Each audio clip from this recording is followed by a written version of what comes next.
Friends, this podcast is supported by Viator. With over 300,000 plus experiences across 2,500 destinations in a variety of categories ranging from walking tours and cooking classes to multi-day excursions and helicopter tours, follow my link in the descriptions to get the perks and the discounts. Also supported by Mod, a modern intimacy, modern sexual wellness company built on quality, simplicity, and inclusivity. They're on a mission to make intimacy better for all of us people. Use my unique promo code AliciaE10 and get 10% off your purchases at the checkout. Also, never run out of clothes to wear. Use the link in my description for a discount on your membership for Rent the Runway. Support me in building the personal libraries for young readers in Houston. My link in the description will help you and lead you to donate for our book drive. Don't hesitate. See you there. Welcome back to the Vibes by Alicia podcast, the lifestyle show that helps women 40 plus with lifestyle tips to enjoy their 40s to the max through education, conversations, and inspiring interviews. This podcast was designed to empower all of you 40 plus women to be the baddest of them all. I'm super excited to be here with you all today because I have a friend that I've been wanting to bring on for a while now, just because, you know, she's got such a wealth of knowledge. And today I have the pleasure of introducing to you my friend Delara Aubon. It's a pleasure to be here, Alicia. Thank you for having me. Delara is a native Houstonian. She is a regional sales manager for the greater Houston area and San Antonio at Doma. Well, I'm actually the sales manager for Texas at Doma now. Oh, really? That's from a while So ago. it's Houston, I got a San promotion. Antonio plus. Yes, all Oh of my Texas gosh. now, which is exciting. I was looking up what Doma is because I went to their website and all it says is it's disrupting the century and old industry using proprietary technology. It was just like a very abstract way of saying they bring in technology to closings, basically, right? Definitely. I mean, So is that we what want to Doma streamline does? everything for the transactional process, especially the title part. Oh, very cool. I want to talk more about that. You're a licensed realtor and investor for over 10 years. You have firsthand knowledge of what it takes to go from contract to closing and over 20 years of experience in sales and marketing. You've worked with realtors, lenders, investors, developers, builders. Wow, you're amazing. And you bring a unique perspective to the real estate community. And that's why I wanted you here on the podcast, Delara, because that's one of the topics that keeps popping up. Every time I do something in networking, they always say, how do you get into real estate investments? I want to know more about it. But before we get to talk a little bit about that, you know, before we got going on that, we are like huge astrology fans. Oh, yeah. I think that was the first question I asked you was like, or no, you asked me like, what I was my probably did. birthday? Yeah. It was you. You were the one that said, when is your birthday? And I said, why are you asking me that? Because I kind of knew where you were heading. And I was just like, I just want to know. I said, July 29th. You're like, oh my God, you're a Leo. Like you knew immediately. And I'm the same way. Like I meet people, I'm like, what's your birthday? Like that's how I met my husband. I asked him his birthday right at the beginning before we even started dating because I needed to make sure that he was a compatible sign. Well, it's good to know up Is front. that something you do? Oh, 100%. I love 100%. Why is astrology so important? Like, why do you follow that? Like, what is it about it? I'll tell you my reasons, but I want to know yours. Well, I got interested in it when I was really young. We were in London. My uncle had an office and a library, and he had a book by Linda Goodman. That it was, what was it called? Something with the stars. But it was, she kind of started the New Age movement. So that was the only interesting book in there. He's an engineer, so everything else was not interesting to me as a, young child. So I got interested in it and interested in the idea of like understanding people's personalities. But there is credence to it. I mean, I've been interested in astrology since I was like 7 years old, since I was really young. And I have like a mental catalog of everybody I know. I remember almost everybody's sign. And there are so many similarities and commonalities between signs. Now, of course, your chart will, differentiate things. It's like saying like if you're Persian or Latina, we are warm, friendly personalities. That's a general statement. Yes. that you can make, but within that, there's differences. So those the details of your chart are going to be, the spice of your personality. And I also really use astrology for the timing of things. So, when Mercury's retrograde, everyone hears about it. Nobody knows what it means exactly. But, there's data issues. They just say when issues with stuff traveling. goes crazy, Yes. it's Mercury. So, like, if I Blame can it on avoid Mercury signing a retrograde. contract or doing something important during that period, I do. That time period is for, pre-gaming, Right. basically. So it's still valuable. It is, But, yeah. No, I think I got interested when I was like maybe 17, 18 and just reading a few books on it. And I thought, wow, this is like super interesting. And I kind of just continued learning on it and just getting more books on it and learning more about it. And just, I even had a trip to India a few years ago. And I told my husband, I said, I have to set up a astrology chart consultation with an Indian astrologer because where we were heading was like the astrology center. It's Jaipur. And oh my gosh, the astrologer just knew so much. And things that I had not even talked to him about, my guide actually found him because I told my guide, I said, I'm looking for somebody to do my chart. So he brought this guy and he knew so many details about me. And then he also predicted a big business venture for us as a couple. And it was something that was percolating in the background for us. And he literally gave us the date when it was going to close. And it was the closing of his business, and he got it sold to some developers. But at that point in time, the developers had only come and had started conversations with us. And the astrologer said there's a business opportunity, but it won't close in 2 more years. It's not going to happen soon.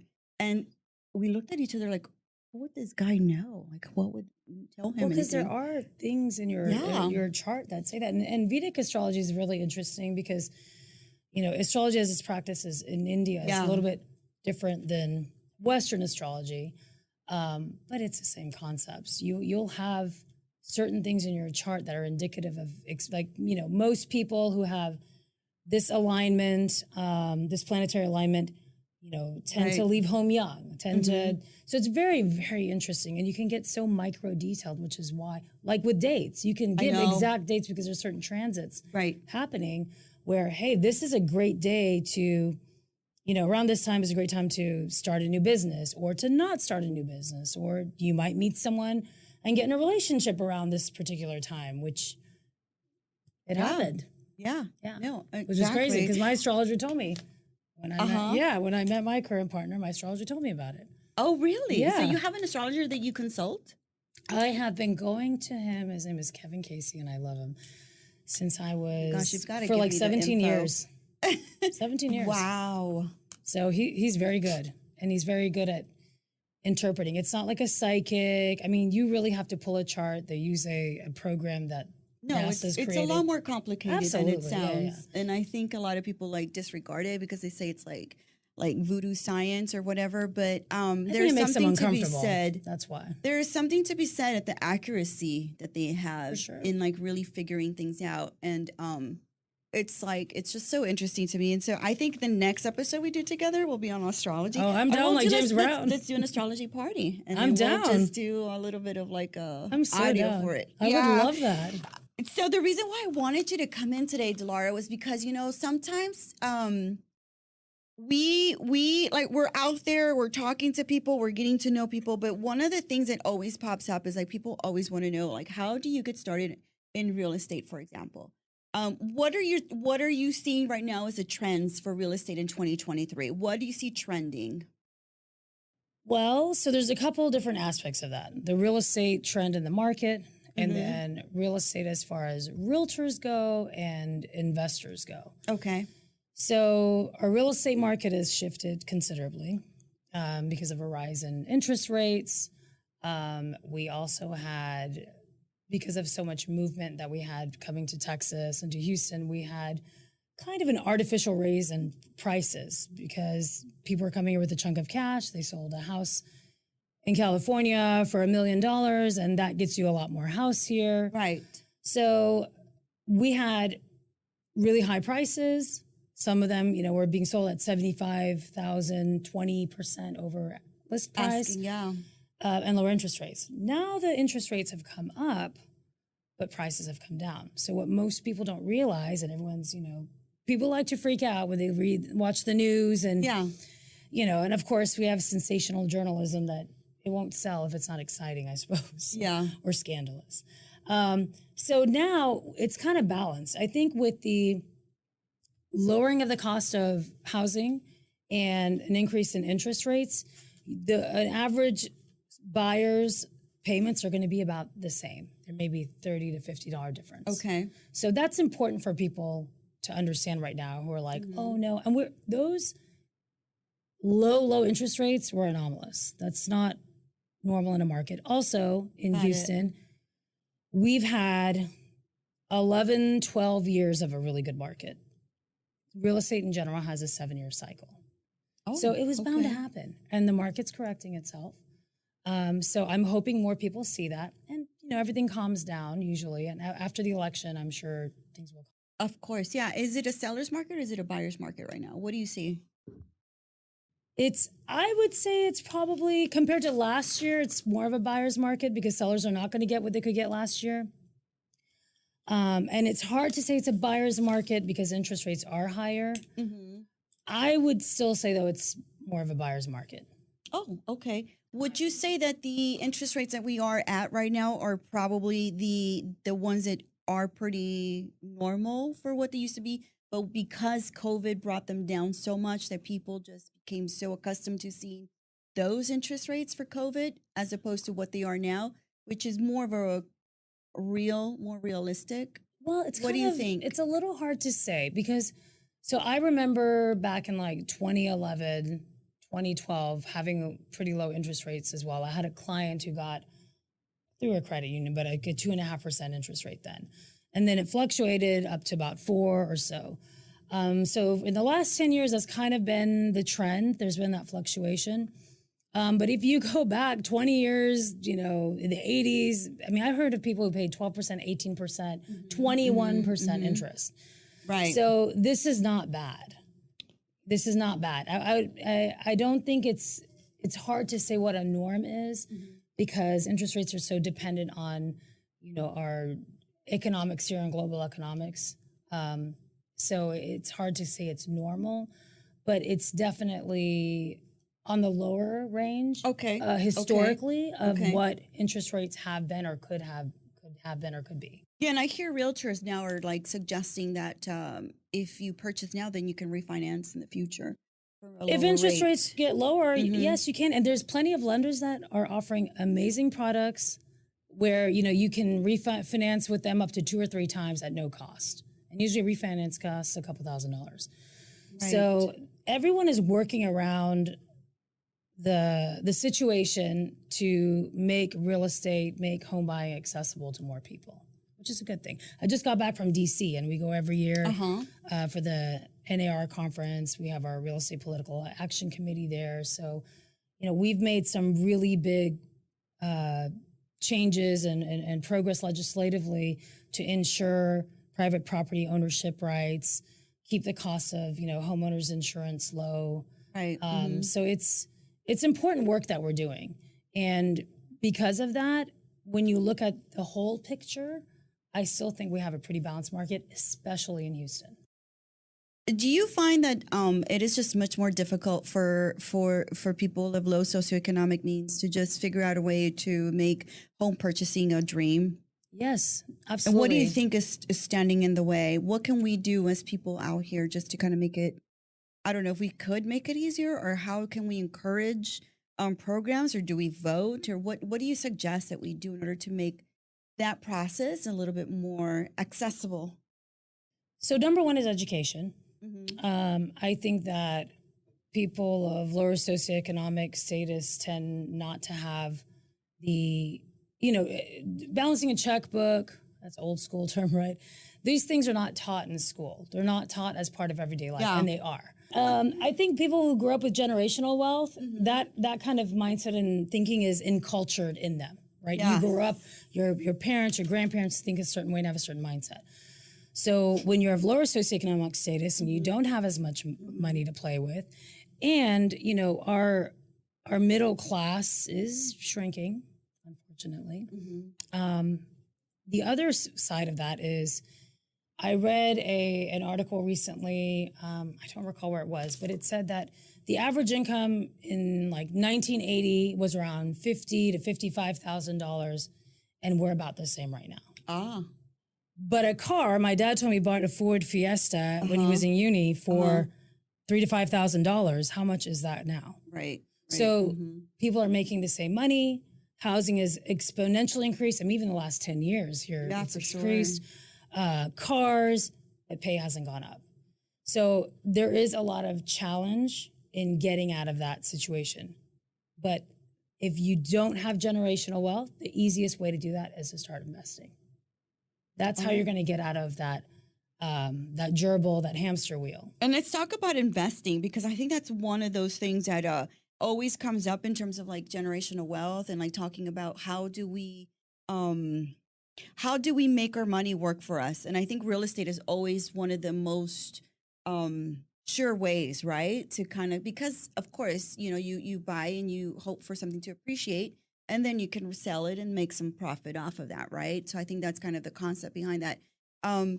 But when I was reading, and this is why I wanted you here, it was I've been reading that a lot of women, there's the discrepancies between women investors and men investors is huge. I mean, there is probably like a 3 to 1, maybe 5 to 1, you know, once I look at the numbers. Young professional women that are looking to get out there. Why do you think that is? What's happening? Well, I think a lot of it is, again, engendered and encultured in us as women. We could only vote just in the last 100 years. Right. Until like 1952, a woman couldn't even have her own bank account in the state of Texas. So how easy, or what, that seemed like a far away, unattainable thing. And I think that in traditional households, now Gen X, Millennials, Z, like a little bit different, that's when you had more single moms, women working, people working in the market. So as women, we are just now really getting into the economy, right? Just in the last less than 100 years, 70 years maybe, or so. So that's part of it. And I think it takes sometimes several generations for something to click or kick in, where it becomes, part of your culture. The other caveat to that, or the other interesting thing is, there's a lot of the majority of single parents with custody are women. So they bear much more financial burden, and we've all heard about people who they're not getting any kind of help from the fathers of their children, et cetera. So there's more of a the burden always falls on the woman, basically. It does. Yeah. I mean, it really does. I mean, child rearing, and also even if you're married, the majority of the child rearing falls on you. So most women are the ones who tend to sacrifice their careers or be out of the market for a couple years. That's all opportunity to make money that you could set aside to invest. So those opportunities are taken away, especially if you're, parenting or married, because those expectations are not like they were in, 1920.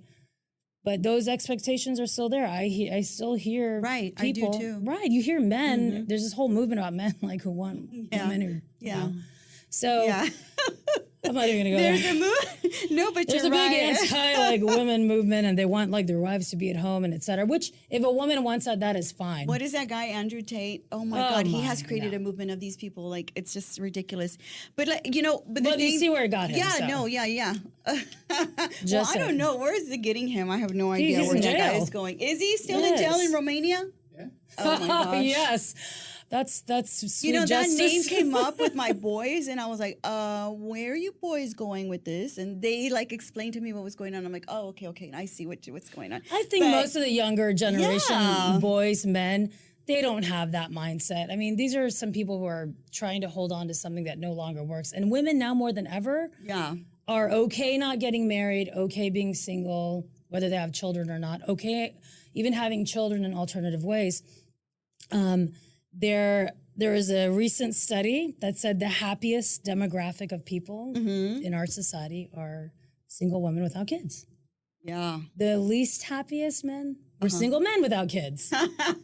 Yeah. So it's interesting. So those dynamics have a big impact on the ability to invest because you need capital to invest. Right. Fortunately, now we have other options where even if you don't have your own capital, there are ways to acquire that to Okay. assist you in starting to invest in real estate. So I have a few friends that are interested in starting. They really want to get in the game. They want to know more. I mean, I'm in the game just because Rusk and I do it together. And again, it goes back to that idea that like as a couple, we're able to do that. You know what I'm saying? Yep.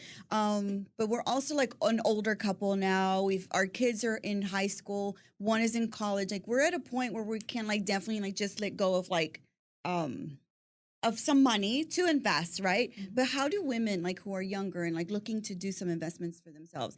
I've always thought maybe go into a partnership with somebody. That makes sense to me because that way you don't have the full burden on yourself to come up with the money and the capital. But if you go in with a few people, maybe you can divide up a little bit of the workload and some of the responsibility of the money. There are What do you think? different ways to do that. I mean, I definitely think with partnerships will help with capital, but you have to choose the right partners from experience. It's important to have the right business partners when you're doing something like that. How do we vet a good business partner, Delara? What would you say? What would be a good way to vet? I think a couple of standards. One, of course, their experience, but two, their ethics and morals. I think it's good to have, if I were to, let's say I would invest with you, I would want to meet and have a very open conversation to get an idea of your morals, your ethics, and where you stand. Because, a lot of times in partnerships, you're left vulnerable and things can happen where you can be taken advantage of. So experience is important. Or a willingness to go to someone who's experienced. So let's say you and I have no experience, but we're willing, okay, we're going to put our capital together. Maybe I have like a couple $1,000s, you have a couple $1,000s. Together we have enough for a down payment on our first project, our first real estate project. Maybe neither of us has a lot of experience, but we make a decision together. We're going to go get that education, whether it's through, seminars, and which I don't always recommend all of them either. A lot of them are, to me, scams. You know what? Yes. Yeah, they are. Of course, everything has the potential to be a scam. That's especially here. I found in America we have a lot of that. Because I even like joined one that was supposed to be like free, quote unquote free. It was such a scam because they don't give you any information. All they want to do is sell you on their next coaching program. Yeah. They don't even give you any like good nuggets that are like good and interesting. No, they're just trying to sell you onto their big coaching program. And most of those people are not really investors themselves. They've learned how to do enough. They're making money off of you. Yeah. And I actually had someone who that is so true. Closed up my title office. He was an investor, and he's like, Delara, if you give me $10,000. Now, this is a guy who didn't have anything to his name, was not very successful. But if I gave him $10,000, he could teach me how to do real estate. I'm a licensed realtor. I'm running my title office and my title. Yeah, I mean, so, and he clearly had awareness of that, but it didn't stop him from thinking he was entitled to $10,000 based on his minimal knowledge. Women are very quick to jump into those opportunities because they don't think they have the background or the right information already to be able to do it, and they have to pay somebody, and usually a man, to teach them how to do something they've already known probably how to do. They didn't even need any of that. They didn't have to pay. They just had to tap into what they already have. I mean, in their background. Well, and that's very true. And I think, as women, we're a lot of times, depending on our families, traditionally have been raised to be a little more timid and we doubt ourselves more, right? I mean, we're definitely more self-critical. That has a lot to do with, society and all that.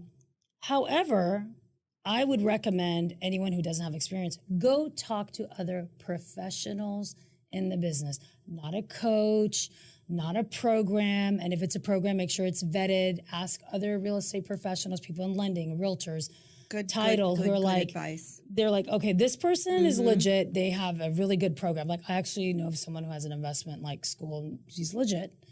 But you can get all that information by talking to a professional.